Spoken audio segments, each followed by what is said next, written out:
News update आपको देंगे बिहाड़ी बूरेवाला, राना मोहम्मद, सजाद मोहम्मद, मौजम गफ्फार जोया की रिपोर्ट के मुताबिक आपको बताते चलें कि बूरेवाला और नवाही इलाका दरियाई सतलज में सैलाब के बायस शदीद खतरात की लपेट में है। नए सैलाबी रैले ने सूरत हाल मजीद बिगाड़ दी। इंतजामिया और रेस्क्यू टीमें हाई अलर्ट हैं।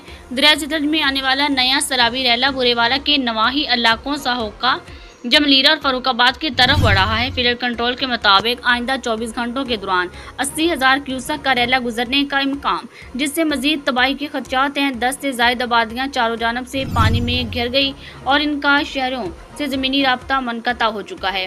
नए रैले से हज़ारों एकड़ पर खड़ी फसलें ज़ेर-ए-आब आ गई। इंतजामिया और रेस्क्यू टीमें हाई अलर्ट पर हैं, जबकि पानी में घर अफराद और मवेशियों को महफूज मकामात पर मुंतकिल किया जा रहा है।